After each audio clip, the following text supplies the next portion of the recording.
This is a picture I recently drew of Zoro for your brothers and sisters, and I had to re-upload this particular chapter because of some issues with a previous intro that I had on there. One Piece, Chapter 11, Flight. Hello, once again, brothers and sisters of Jim's Nerd Nation.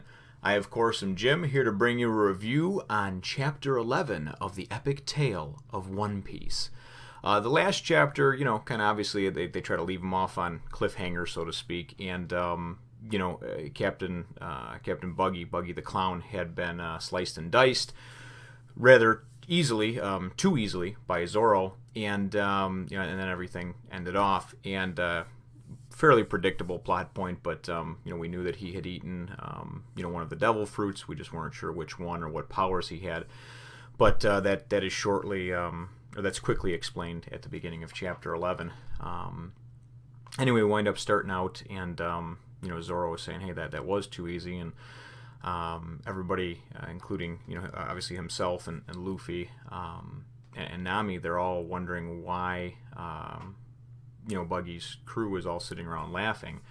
And anyways, Zoro is talking with Luffy, and they're trying to figure out how to get him out of the cage that he's in. That requires a key. They need the key, and all of a sudden, in the transition from one panel to the next, Zoro gets stabbed, and it looks like he gets stabbed right through, I guess, like where your kidney would be, on one side, on his left side. And then when we see the panel, it's just like a floating hand with a dagger that stabbed him. So, anyways, in the next panel, you wind up seeing Buggy the Clown. He's pulled himself back together, and he says, "That's the devil fruit I ate. It's the fruit of the chop chop. I can be sliced and diced and just pull myself back together."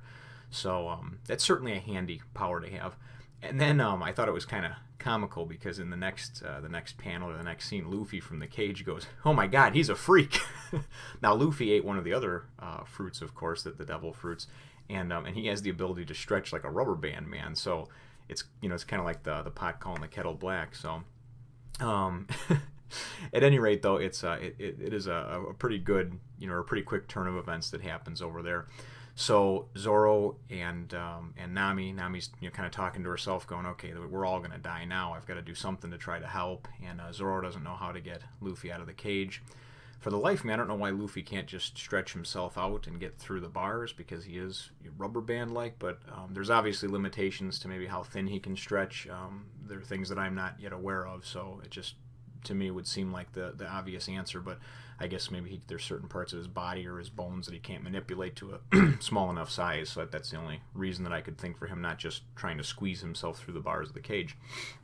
So at any rate, in a surprise turn of events, Luffy says to Zoro, he says, "Just run, just run." And Zoro says, "What? No, I'm not going to leave you in this." And he says, "No, just run." And so Zoro says, "Oh, okay, I got you." So obviously they're on the same page over here. They're communicating with with their motions, their gestures, or with just a few words like that. So Buggy and his crew are laughing, and they think that Zoro is running. He of course has been wounded. And even Captain Buggy says, "Hey, listen, I missed a major artery, but you are severely wounded." So he says it prior to that. So anyway, Zoro starts running like hell.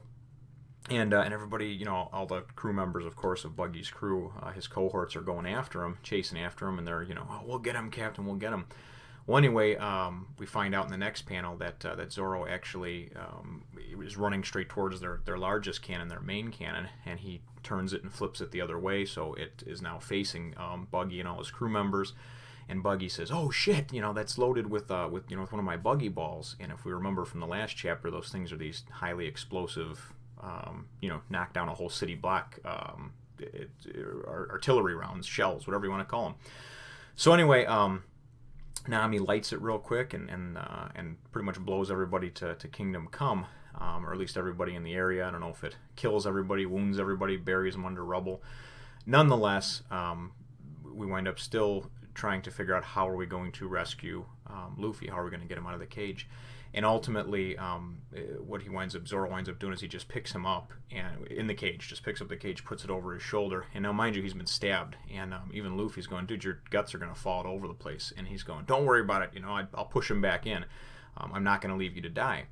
And this is a good turning point for Nami in her head, because she looks at them and she goes, you know what kind of pirates are these? And no pirate would, go back to save a friend or risk his life, to save a friend. So we can see that her perspective is starting to change on the two of them.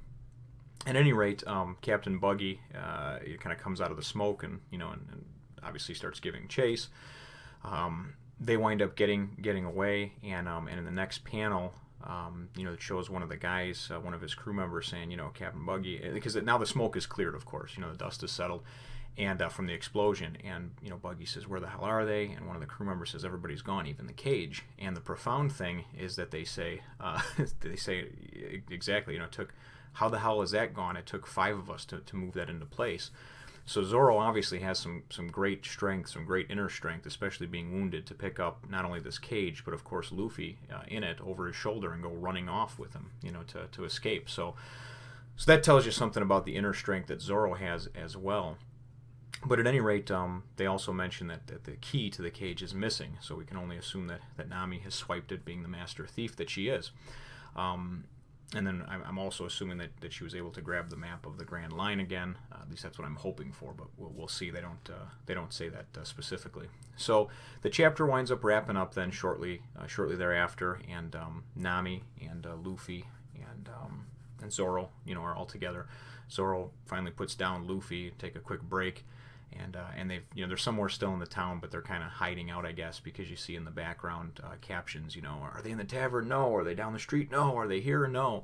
So they're being hunted. They're being looked for, and it's pretty much just like okay, we're in trouble type of scenario, So the and then it winds up ending with with Buggy the Clown, basically saying I'll have my revenge. These are no normal thieves. These aren't just your ordinary thieves or brigands or whatever. This is like next level shit, and he's gonna make sure that he evens the score with them no matter what. So all in all, it was a fun chapter. I think it was pretty cool, real action packed, and can't wait to get to the next one. So let me know what you think about the chapter, about my review and my take on it in the comments down below. Don't forget to subscribe if you haven't already, and we'll catch you in the next one, which will be chapter 12. Thank you for watching my videos as always, brothers and sisters, and sorry I had to re-upload this one, but YouTube was giving me some shit about the original upload, and took it down because of the intro that I had on it, I guess.